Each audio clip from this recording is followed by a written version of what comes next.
Here we go. Haleluya. Yohanes 3 ayat 16. Hafal ya. Oke. Dalam hitungan 1, 2, 3.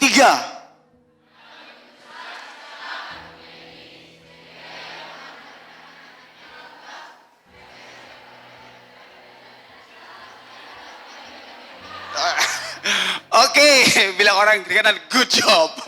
Silakan duduk semuanya. Haleluya. Oke, harusnya ini dihafal ya. For God so loved the world that He gave His only Son, His only begotten Son. Okay, whosoever believe shall not perish, they shall have eternal life. Amin. Puji nama Tuhan. Jadi malam hari ini kita ngomong soal culture mandate. Semua katakan culture mandate. Amanat budaya. Mungkin teman-teman pernah dengar ini. Oke, kalau enggak, saudara, seiring khotbah saya, saudara, kita akan lihat. Karena dalam minggu-minggu ini kita terus bagaimana kita akan menjangkau jiwa-jiwa di luar sana. Dan mungkin ini semacam, ini mungkin bukan sebuah khotbah yang biasanya, tapi ini lebih kepada mungkin Bible study. Tapi teman-teman pasti pernah mungkin dengar amanat budaya, selain The Great Commandment dan The Great Commission, amanat agung dan perintah utama. Oke. Nah malam hari kita ngomong karena ini 3 elemen penting dalam gereja. Okay, The Great Commandment, The Great Commission, lalu culture mandate, amanat budaya. Nanti sharing khotbah saya kita akan lihat teman-teman ya. Karena saya nggak punya cukup waktu, banyak waktu maksud saya. Jadi kita dengan kita fokus, kita part per part kita boleh ikuti. Semua katakan amanat budaya, mandat budaya. Nah teman-teman, kalau tadi kita baca Yohanes 3 ayat 16, ayat tersebut mengatakan bahwa Tuhan memiliki kasih yang begitu besar terhadap dunia ini. Jadi Anda dan saya, kita bersyukur bahwa Allah mengasihi kita. Amin. Haleluya. Dan memang sebagai anak-anaknya, seharusnya kasih Bapa akan dunia ini itu tercermin dalam hidup kita. Sekali lagi karena Allah, kan tadi dikatakan Allah itu mengasihi dunia. Allah itu mengasihi kita. Itu sebabnya kita sebagai anak-anak juga bisa mencerminkan kasih Allah untuk dunia. Katakan amin. Namun ironisnya yang terjadi adalah banyak di antara kita, banyak di antara anak-anak Tuhan yang malah merasa bahwa dunia adalah sesuatu yang buruk, dunia adalah sesuatu yang penuh dengan dosa, dunia adalah sesuatu yang harus dihindari. Nanti kita akan lihat dunia seperti apa itu yang harus dihindari. Nah banyak anak Tuhan malah menjadi pembenci dunia. Ketika kata firman Tuhan, Tuhan sendiri mengorbankan anaknya yang tunggal karena dia mengasihi dunia. For God so loved the world. Oke, kali lagi saya ulangi ya. Sementara Allah Bapa di surga karena mengasihi dunia, dia mengutus anaknya yang tunggal supaya mati di kayu salib, supaya tebus sama kita. Tapi ada kebanyakan anak muda, ada banyak orang percaya yang justru malah menjauhi dunia, merasa bahwa dia alergi dengan dunia. Nanti kita akan lihat sekali lagi dunia seperti apa yang dimaksud. Karena gini, kita sering punya konotasi negatif waktu kita ngomong soal dunia. Kita sering mengimajinasikan hal-hal yang buruk tentang dunia. Kadang-kadang kita beranggapan bahwa kita nggak boleh menjadi bagian dari dunia. Bahkan kita dilarang untuk masuk dan berpartisipasi dalam dunia itu sendiri. Nah ternyata teman-teman, ada beberapa orang yang mungkin dia punya mindset, dia punya cara pandang yang salah, dia punya perspektif yang salah. Ketika dia mungkin baca satu bagian firman Tuhan, tapi relevansinya itu beda. Dan banyak kali orang mengartikan satu bagian ayat firman Tuhan ini dengan cara yang salah. Kita buka sama-sama 1 Yohanes pasal yang kedua ayat yang ke-15. Ini ayat yang kadang-kadang menjadi dasar kesalahpahaman orang Kristen terhadap dunia. Sehingga mengakibatkan cara pandangnya tentang dunia itu salah, keliru. 1 Yohanes pasal yang kedua ayat yang ke-15 dikatakan gini, janganlah kamu mengasihi dunia dan apa yang ada di dalamnya. Jikalau orang mengasihi dunia, maka kasih Bapa tidak ada di dalam orang itu. Saya ulangi sekali lagi. Janganlah kamu mengasihi dunia dan apa yang ada di dalamnya. Jikalau orang mengasihi dunia, maka kasih akan Bapa tidak ada di dalam orang itu. Nah kadang kita mengartikan ayat ini bahwa kita tidak boleh mengasihi dunia. Dunia sering disamakan dengan dosa, dan jika kita mengasihi dunia, maka kita akan kehilangan kasih Allah. Padahal dunia seperti apa? Yang mau kita lihat. Nah kita akan lihat teman-teman, pemahaman yang salah tentang dunia. Orang memandang dunia dengan cara yang salah, sehingga responsnya buat dunia juga salah. Oke, sekali lagi, cara pandang kita tentang dunia itu menentukan respons kita juga untuk dunia. Nah, ini beberapa contoh pemahaman yang salah tentang dunia. Yang pertama, dunia adalah tempat untuk kita jauhi, padahal tidak seperti itu, teman-teman. Oke, kita masih hidup di dalam dunia. Oke. Yang berikut, semua yang ada di dunia ini adalah hasil pekerjaan iblis. Contoh, musik dunia, tarian dunia, ilmu pengetahuan dan lain-lain, padahal belum tentu, teman-teman. Saya mau kasih tahu, semua yang ada di dunia itu diciptakan, itu sumbernya dari Allah. Termasuk musik, termasuk kebudayaan, termasuk tarian, itu dari Allah. Amin. Kita kan pernah bilang gini, teman-teman. Iblis dia nggak punya kemampuan apa-apa untuk menciptakan. Yang punya kemampuan untuk menciptakan, untuk mengkreasi itu Allah. Katakan Allah. Tangkap ya. Sekali lagi saya ulangi. Iblis dia nggak punya keahlian apa-apa selain mencuri, membunuh, membinasakan. Yang punya kemampuan untuk mengkreasikan, menciptakan, cuman Allah. Jadi musik, tarian, semuanya itu dari Allah. Lalu mengapa itu musik bisa dipakai oleh iblis? Nah, dia pakai itu. Oke, dia pakai itu, dia ambil apa yang dulu dia pernah tahu. Dia ambil tapi dia putar itu jadi sumber yang jahat untuk bisa menarik orang sama-sama dengan dia. Makanya dia nggak mau masuk neraka sendiri. Oke. Semua tahu ya bahwa Lucifer dia asalnya dari surga. Tahu ya semua ya. Dia kalau nyanyi, dia kalau jadi di depan sini kayak worship leader, man, itu semua orang udah. Ya kan? Anda bisa bayangkan di surga dia lagi maju dan dia cuma dia tarik harpa di dalam dirinya, lalu dia mainkan, dia mungkin kayak keluar keyboard mungkin ya keyboard, kayak dia main, itu semua orang udah menari. Jadi musik, tarian, budaya, semuanya itu punya Allah. Jangan salah, iblis dia nggak punya kemampuan apa-apa, dia hanya menciplak, menduplikasi, tapi dengan cara yang salah. Tangkap ya. Oke.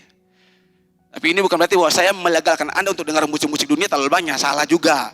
Ini kita ngomong soal asal mula segala sesuatu. Oke. Nah, lalu yang berikut. Oke. Orang Kristen tidak boleh memiliki kekayaan atau harta duniawi karena suka masuk surga. Ini juga salah. Oke. Jadi kita baca ayat sepenggal, kita artikan sepenggal juga salah. Justru Allah mau, Tuhan mau supaya kita hidup diberkati. Amin. Kata firman Tuhan, aku datang supaya kamu memiliki hidup, tapi hidup dalam kelimpahan. Lihat orang kiri kanan, bilang pada dia, hidup dalam kelimpahan. Tapi kadang-kadang orang pikir, kalau kaya susah masuk surga, siapa yang bilang? Keliru ya. Ini orang kaya semua, haleluya. Amin. Ya toh, tepuk pundak dia kiri kanan. Jangan lupa beta. Oke. Yang berikut, cara pandang pemahaman yang salah tentang dunia juga. Dikatakan begini, kita sebaiknya tidak memiliki hubungan dengan sesuatu yang bersifat sekuler. Contoh, nonton film. Saya sering ke XX1 kok. Tapi saya sangat selektif untuk filmnya. Jangan film untuk anak usia, jangan film untuk 21 plus, yang nonton 14 plus, bocil. Salah. Teman, ya kan? Itu selektif juga. Karena itu juga hiburan, betul ya? Amin ya. Oke, nonton film, kemudian ke kafe, it's okay, ya kan? Kita juga butuh hiburan. Nggak perlu ke tempat-tempat seperti itu. Yang penting ke gereja saja, ke komsel, semua hal yang bersifat spiritual. Sudah itu anda ke surga aja gitu, ya kan? Men masih di bumi, jadi kita perlu itu, oke? Nah ini pemahaman yang salah, yang keliru, oke? Kita melayani, kita ada di gereja, hal-hal yang spiritual bagus. Tapi ingat juga harus diimbangi, ada hal-hal yang kita perlu refreshing. Oke? Nah sekarang kita lihat beberapa makna kata dunia menurut Alkitab. Kita akan masuk lebih dalam. Beberapa makna kata dunia menurut Alkitab. Yang pertama, dunia itu diciptakan untuk kesenangan Tuhan. Oke? Karena kehendak Tuhan. Oke? Kita lihat Wahyu 4 ayat yang ke-11. Ya Tuhan dan Allah kami, Engkau layak menerima puji-pujian dan hormat dan kuasa. Sebab Engkau telah menciptakan segala sesuatu dan oleh karena kehendak-Mu semuanya itu ada dan diciptakan. Kita lihat versi bahasa Inggris ya. You are worthy, our Lord and God, to receive glory and honor and power. For you created all things and by your will, dan atas kehendak-Mu, okay, and by your will they were created and have their being. Tuhan menciptakan dunia untuk kesenangannya menurut kehendaknya. Dan Tuhan mempercayakan dunia ini kepada manusia. Pertama yaitu Adam dan Hawa untuk mengolahnya, untuk memaksimalkan apa yang sudah Allah ciptakan. Oke. Yang kedua, apa makna kata dunia menurut Alkitab? Yang kedua, dunia ini merupakan sebuah wilayah atau negara atau area. Matius 24 ayat yang ke-14. Dan Injil kerajaan ini akan diberitakan di seluruh dunia. Kata firman Tuhan, dari Samaria, Yudea, sampai ke ujung-ujung bumi, ke Ambon pun. Firman Tuhan harus disampaikan sampai ke seluruh dunia. Jadi kata dunia di sini pada ayat ini menunjuk pada kata suatu wilayah atau area. Tangkap ya. Jadi enggak selamanya dunia itu konotasinya buruk. Tadi yang pertama kan dunia itu diciptakan Allah menurut kehendaknya untuk kesenangan Allah. Diciptakan oleh Allah, dikasih buat manusia untuk diusahakan. Yang ketiga, nah ini baru yang salah. Nah dunia ini dalam Alkitab dicatat, dunia itu sebagai alat kejahatan, kesombongan, dan pemberontakan kepada Tuhan. Nah dunia dengan makna inilah yang sedang dibahas dalam ayat yang tadi di atas, 1 Yohanes pasal 2 ayat yang ke-15. Nah inilah tipe dunia yang harus kita jauhi. Ada lagi Roma 12 ayat yang kedua. Janganlah kamu menjadi serupa dengan dunia ini, tetapi berubahlah oleh pembaharuan budimu, supaya kamu dapat membedakan manakah kehendak Allah, apa yang baik, yang berkenan kepada Allah, dan yang sempurna. Ketika Tuhan mengatakan engkau tidak boleh menjadi satu dengan dunia, itu bukan berarti bahwa kita tidak boleh berada di dunia. Sekali lagi, waktu Tuhan mengatakan engkau tidak boleh menjadi satu dengan dunia, itu bukan berarti bahwa Tuhan katakan bagi kita, kita tidak boleh berada di dunia. Itu bukan berarti bahwa kita tidak boleh memijak tanah. Ada sini yang terbang? Itu bukan berarti bahwa kita nggak boleh ada di suatu negara. Kebangsaan apa? Indonesia kan? Surga pastor, nanti kelak semua ke surga. Ya kan? Jadi itu berarti bahwa kita tetap harus ada di dunia dan kita harus ada di dalam komunitas. Semua katakan komunitas. Karena sejak awal Allah sudah menciptakan sistem ini komunitas. Semua katakan komunitas. Sejak awal komunitas yang pertama itu Adam dan Hawa. Ada garis bawah itu ya. Jadi nggak selamanya dunia itu jelek, buruk. We are in the world, but we are not of the world. Kita ini dalam dunia, tapi kita bukan dunia itu sendiri. Yang buruk ini. Amin. Jadi sekali lagi pada ayat ini Tuhan sedang berbicara tentang mindset. Semua katakan mindset. Tuhan lagi bicara soal mindset dan hal-hal yang buruk yang bukan berasal dari Tuhan. Segala hal yang berasal dari iblis, yang ditaruh dalam komunitas, yang ditaruh dalam dunia, nah ini yang harus dijauhi.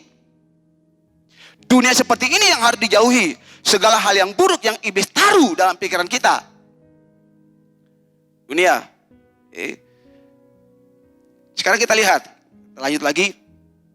Bagaimana kita memahami mandat budaya atau culture mandate. Kejadian pasal yang kedua ayat yang ke-15. Tuhan Allah mengambil manusia itu dan menempatkannya dalam Taman Eden untuk mengusahakan dan memelihara taman itu. Ini dasar mandat budaya. Ini dasar mandat budaya. Kalau the Great Commandment itu kasihilah Tuhan Allahmu dengan segenap hatimu, dengan segenap budimu, akal budimu, lalu kasihilah sama manusia. Itu the Great Commandment. Kalau the Great Commission, itu pergilah jadikanlah semua bangsa muridku, seperti itu. Tapi kalau culture mandate, ini basicnya, dasarnya firman Tuhannya. Kejadian pasal 2 ayat 15. Tuhan Allah mengambil manusia itu dan menempatkannya dalam Taman Eden untuk mengusahakan dan memelihara taman itu. Untuk menaklukkan, untuk mengusahakan. Dikatakan gini, the Lord God placed the man in the Garden of Eden to tend and watch over it. Nah, Anda perhatikan kata to tend, semua katakan to tend. To tend dalam ayat di atas itu memiliki arti mengusahakan, memelihara, dan mengerjakan. Dunia ya. Sekali lagi. Artinya mengusahakan, memelihara, dan mengerjakan. Nah, kata ini juga dapat diterjemahkan sebagai to cultivate. To cultivate yang juga berarti culture atau budaya. Artinya mandat budaya kita dalam ayat ini, dalam ayat di atas adalah untuk mengelola dan mengusahakan bumi atau dunia ini. Jadi tempat di mana Anda sekarang berada, tugas kita adalah mengupayakan mengelola dunia ini. Tempat di mana kita ada sekarang. Karena inilah tujuan dasar Allah. Ini original purpose-nya Allah untuk kita. Lalu dikatakan dalam ayat yang ke-27, Kejadian 1 ayat yang ke-27, maka Allah menciptakan manusia itu menurut gambarnya, menurut gambar Allah diciptakannya dia, laki-laki dan perempuan diciptakannya mereka. Tuhan kita adalah Allah kreator. Semua katakan kreator. Dia Allah yang kreatif, katakan kreatif. Tuhan menciptakan kita sesuai dengan gambar dan rupa Allah. Itu artinya bahwa teman-teman, kalau kita katakan bahwa kita punya karakter dan DNA Allah, berarti harusnya kita juga punya karakter dan DNA kreatif. Amin. Creative creature create creative creatures. Creative creator create creative creature. Allah yang kreatif, Allah yang kreatif menciptakan ciptaan yang kreatif, gitu kira-kira ya. Oke, ya, karena Allah itu kreatif, maka Dia juga menciptakan kita yang adalah kreatif. Amin. Anda percaya nggak kalau Anda itu kreatif? Cuman mungkin Anda belum temukan potensi terbaik Anda. Dan kita berdoa supaya di dalam Tuhan Anda punya potensi terbaik itu keluar. Amin. Lihat orang kiri kanan bilang bahwa dia ternyata Allah itu kreatif. Jadi kalau dalam diri kita mengalir DNA Bapa di sorga, karena kita imago Dei, ya kan? Ya. Karena kita ini imago Dei, berarti karakter Allah, DNA Allah yang kreatif itu juga ada dalam kita. Amin. Anda nggak percaya? Oke. Makanya Anda biasa-biasa saja. Anda itu luar biasa, amin. Karena Anda punya Allah juga luar biasa, amin. Anda itu kreatif karena Anda juga punya Allah itu kreatif. Oke. Creative creator create creative creatures. Nah, gitu loh. Saya mau tanya Anda, waktu Tuhan bilang buat Adam, lo usahain taman ini. Kan saya pernah bilang gini, Taman Eden ini bukan taman benteng di sana. Di Bimana, Taman Eden ini besar sekali. Kenapa? Dalam taman ini ada mengalir 4 sungai. Pison, Gihon, Tigris, Efrat. Ini bukan sungai yang kecil. Tapi Tuhan bilang, waktu Tuhan tempatkan Adam di situ, Tuhan bilang ini, usahakan dan kelola taman ini. Bagaimana caranya? Dulu nggak ada ekskavator. Dulu nggak ada skop, nggak ada. Ya kan? Dulu nggak ada pakuel. Nggak ada, ya kan? Bagaimana Adam mengusahakan mengelola taman itu? Yang saya tahu karena Adam itu dia mewarisi tingkat kepintaran Allah, kreativitas Allah. Full sebelum jatuh dalam dosa. Maka jangan pikirkan saudara. Saya pun gak bisa pikirkan bagaimana cara Adam dia mengelola Taman Eden. Karena dia begitu pintar, dia begitu kreatif. Anda bisa bayangkan, saya gak bisa. Karena Adam begitu cerdas sebelum dia jatuh dalam dosa. Jadi jangan Anda bayangkan bagaimana cara Adam kelola taman itu. Lah itu batu bacan dia toki akan bagaimana, dia kisahkan bagaimana, pakai kuku kah, bagaimana kah. Yang pasti karena Adam itu sangat kreatif. Dia super kreatif. Waktu dia apa? Belum jatuh dalam dosa. Maka dia bisa, waktu Tuhan bilang dia hanya gitu. Oke bos, Roger that. Tinggal bikin, ya kan? Hawa bilang, kita mau itu yang permata dalam sungai Efrat tuh. Tenang dia, masuk aja dalam air, terjun aja. Nggak pakai tabung oksigen. Ya kan? Bagaimana caranya? Kita sering tahu. Dapat itu emas, dapat itu batu, itu permata berlian. Bawa naik, pakai. Nah, kalau pakai maka Hawa bilang gini. Tapi bagaimana caranya dia bikin itu jadi perhiasan? Coba. Ya kan gak mungkin dia angkat itu berlian yang bongkahan besar atau emas 2 kilo dipakai di Hawa. Tapi karena Adam begitu kreatif. Sekarang kita pompa. Bakar kan. Tapi saya nggak tahu Adam bagaimana caranya. Gitu. Kita sekarang enak mau pakai tenda, beli online, datang bikinnya. Tapi Adam nggak tahu dia bikin rumah bagaimana caranya. Tapi dia super kreatif. Oke, sekali lagi sebelum ya capek juga ya. Tapi luar biasa. Amin. Saya tadi bagaimana Adam bikin cangkul ya. Pakai kuku, Wolverine. Dia bukan mutant, bukan. Dia original human, ya kan? Tapi saudara lihat, oke? Nah, saudara lihat. Jadi, ketika kita berprestasi di tempat kerja kita, ketika kita mendapatkan promosi, kenaikan jabatan, dapat beasiswa, cerdas, pintar, pandai, terampil dalam Anda punya pekerjaan, berarti bahwa kita juga sedang memuliakan Tuhan karena kita sedang mencerminkan karakter Tuhan dalam hidup kita. Yang setuju katakan amin. Ya. Oke. Saudara, pandai itu relatif ya. Relatif. Oke. Bocah itu relatif. Tapi bagaimana kita berhasil di dalam apa yang kita kerjakan itu baru. Oke. Nah, ayat yang berikut. Kejadian pasal 1 ayat yang ke-28. Allah memberkati mereka, lalu Allah berfirman kepada mereka, beranak cuculah dan bertambah banyak, penuhilah bumi dan taklukkanlah itu, berkuasalah atas ikan-ikan di laut dan burung-burung di udara dan atas segala binatang yang merayap di bumi. Ini juga salah satu ayat dasar culture mandate. And God blessed them, and God said to them, be fruitful and multiply and fill the earth and subdue it and have dominion over the fish of the sea and over the birds of the heavens and over every living things that move on the earth. Be fruitful and be multiply. Semua katakan be fruitful and multiply. Come on lah, ya kan? Be fruitful and multiply. Semua katakan be fruitful and multiply. Oke, beranak cuculah dan bertambah banyaklah. Ya kan? Semua sini siap ya? Beranak cucu dan bertambah banyak. Tapi ini dalam konteks bukan cuma hasilkan keturunan, bukan teman-teman, tapi banyak hal yang lain. Oke, be fruitful and be multiply. Tuhan ingin saudara kita membangun hubungan dengan sesama umat manusia. Katakan amin. Tuhan ingin kita membangun keluarga. Tuhan mau kita menjalin hubungan dalam gereja. Tuhan mau kita bangun hubungan di lingkungan pekerjaan, sekolah kita, di pemerintahan, di tempat mana saja yang Tuhan tempatkan kita. Tuhan mau kita membangun hubungan di sana. Building a relationship. Amin. Tuhan mau saudara, Tuhan mau kita masuk ke dalam komunitas-komunitas yang ada, berinteraksi dengan orang-orang. Anda lihat saja, perhatikan saja bagaimana Yesus dia berinteraksi dengan seorang perempuan pelacur. Anda lihat saja bagaimana Yesus dia berinteraksi dengan seorang pemungut cukai. Dia makan bersama-sama dengan orang berdosa. Yesus masuk dalam komunitas mereka.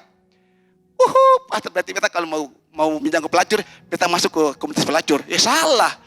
Itu bukan maksud saya, saudara. Ya kan? Oh, pastor, oke. Berarti kalau kita mau minang begal, kita gabung begal. Salah. Itu firman Tuhan jangan diartikan begitu. Salah ya, teman-teman ya. Kan? Yesus enggak langsung bergabung dengan komunitas pelacur atau dia langsung melamar jadi pemungut cukai, enggak saudara. Tapi dengan ilham Roh Kudus, dengan Roh Kudus dia dipertemukan dengan mereka. Dia mencoba untuk menjangkau mereka, membangun komunikasi. Ini ya. Anda tangkap yang pertama, bangun komunikasi. Anda mau menjangkau orang, bangun komunikasi. Itu paling pertama. Anda mungkin bertobatlah karena kerajaan Allah sudah dekat. Anda gak bisa. Anda pengen, bro, oke, yang mana itu di sini sebentar ya. Oke. Bangun komunikasi dulu. Orang lagi asik-asik datang dengan Alkitab. Hei, saya sempat tobat saya mati. Salah. Iya kan, gak bisa. Anda bangun dulu komunikasi ya kan. Bisa tolong kalau Anda penginjilan jangan datang bawa Alkitab begini ya. Please, jangan orang lari, please, serius. Jangan ke lapangan mereka bawa Alkitab kayak gini. Jangan, please. Aduh, jangan. Jangan ya. Jangan, teman-teman. Oke? Bangun komunikasi. Oke? Bangun komunikasi. Ketemu siapa? Kita lagi dalam program youth. Kita penginjilan. Saudara, bangun komunikasi. Komunikasi pertama. Kita nggak bisa masuk. Mereka punya komunitas kalau kita nggak bangun komunikasi. Ngomong dulu, enak. Ya udah. Kayak kalau nyambung, ya udah. Kadang-kadang juga saya punya pengalaman. Kita baru jam marah, kita duduk sebentar. Boleh, jangan marah, bilang. Kita ganggu sebentar. Duduk, dia berdiri. It's okay. Tidak masalah, oke? Cari lagi. Namanya juga mengail. Namanya juga, tebar jala, oke? Menjala, ya kan? Kadang dapat ikan, kadang yang ada, betul? Kadang ikan banyak, kadang ikan sedikit, betul? Ya kan? Kadang nggak dapat. Tapi it's okay. Itulah tugas the fisher of men. Itu tugas penjala manusia. Ya kalau nggak dapat jangan sedih hati. Kita simping penginjilan. Jangan, ya kan? Itu. Bilang orang kiri kanan bangun komunikasi. Be fruitful and multiply. Yang berikut, subdue it and have dominion over. Semua katakan subdue it and have dominion over. Oke. Tuhan meminta kita untuk menggunakan dan memanfaatkan apa yang ada dalam dunia ini, apa yang ada di sekitar kita. Hal ini pun menyangkut teknologi, ya kan? Sekarang kita sudah punya Zoom, bisa dipakai. Teknologi, ilmu pengetahuan, dan semuanya bisa dipakai untuk kemuliaan bagi nama Tuhan. Pakai Anda punya medsos untuk menginjili, amin. Anda seperti nggak tahu medsos ya. Puji Tuhan, follow sekali, haleluya. Padahal Instagram, setiap saat buka. Facebook, mantap, itu reels Instagram udah penuh. Apalagi yang knock itu, eksis terus. Dia orang ke kanan, lah bilang, beta tahu, jangan bilang lain. Ya kan? Tapi please subdue it and have dominion over. Kadang-kadang kita kebalik, kita yang di have dominion over. Ngerti ya, tangkap ya? Kita nggak kuasai medsos, tapi kita dikuasai oleh medsos. Makanya Anda lihat sekarang banyak orang punya cara berpikir dikuasai oleh drama Korea. Ya kan? Hidup seperti drama.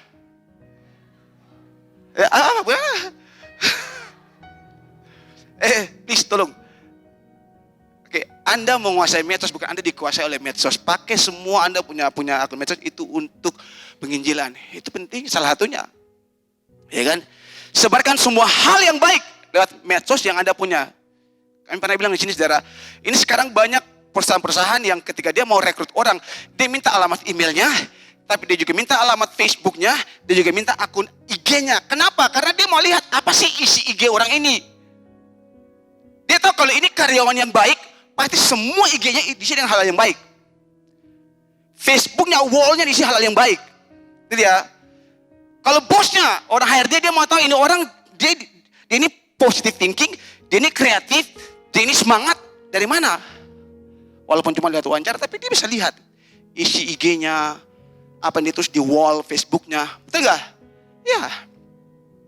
Orang negatif, dia akan cenderung tulis hal yang negatif. Tapi saya percaya anak-anak Levi's Youth semua positif. Haleluya, amin. Supaya kita juga nggak ketinggalan zaman, teman-teman. Amin. Jadi nggak salah kalau Anda punya medsos, tapi Anda have dominion over your medsos. Okay? Bukan medsos have over dominion over you. Jangan ya, kebalik. Okay? Anda harus taklukkan semua itu. Kita nggak tahu, mungkin 4 tahun dari sekarang kita mungkin ibadahnya saya nggak tahu ke depan ya, kita berdua. Ini sekarang lagi mulai tren artificial intelligence. Itu kecerdasan buatan. Saya nggak punya waktu untuk banyak ngomong, tapi mungkin ke depan gereja akan juga pakai ini semua. Sekarang udah ada VR dan AR, virtual reality. Orang udah dia sendiri, tapi dia lagi dalam komunitas bersama di dalam virtual reality kacamata, gitu, ya kan? Cuman dia punya avatar yang di dalamnya itu. Ini kita ngomong banyak lagi nih. Kita skip aja. Yang paling penting adalah kita gunakan segala macam bentuk teknologi untuk penginjilan. Yang setuju katakan amin. Oke, yang paling terakhir, ini juga menarik. Kita ngomong soal work and worship, bekerja dan beribadah, work and worship. Nah, kita sering menganggap bahwa worship atau beribadah kepada Tuhan adalah segala sesuatu yang kita lakukan hanya di dalam gereja. Saya ulang sekali lagi ya. Oke, kadang-kadang kita beranggapan bahwa worship, atau beribadah kepada Tuhan adalah segala sesuatu yang kita lakukan hanya di dalam gereja, dalam persekutuan atau kegiatan rohani yang lainnya. Sementara work atau bekerja adalah kegiatan duniawi yang harus kita lakukan untuk memenuhi kebutuhan hidup kita. Tidak sedikit orang percaya yang memiliki kehidupan yang 180 derajat itu berbeda, bertolak belakang dengan kehidupan work dan worship. Pekerjaan dan ibadahnya itu seringkali bertolak belakang. Nah, saudara lihat, salah satu terjemahan dari worship adalah kultus. Semua katakan kultus. Dan kultus ini memiliki arti yang sama dengan cultivate, yang tadi kita sudah bahas, mengusahakan, mengerjakan. Yang juga berarti artinya kerja. Semua katakan kerja. Nah, itu artinya work dan worship itu sebenarnya merupakan sebuah kesatuan yang tidak bisa dipisahkan satu dengan yang lainnya. Work dan worship itu saling berkaitan. Dan untuk bisa menjadi maksimal dalam pekerjaan, maka kita harus memiliki Tuhan dalam hidup kita. Untuk Anda bisa maksimal di work, Anda harus punya worship. Tangkap ya. Jadi semua itu harus balance. Semua katakan balance. Work dan worship itu harus balance. Anda mau jadi orang yang profesional berarti yang berarti, yang berhasil, yang berguna, harus seimbang juga dengan worship. Makanya kami terus bilang, Anda bekerja, tapi jangan lupa ibadah itu penting. Firman Tuhan juga sudah bilang hal yang sama. Nah, sebaliknya juga sama. Anda worship bagus, tapi di tempat Anda bekerja, Anda studi juga harus sama, balance. Supaya apa? Orang gak hujat nama Tuhan. Amin ya.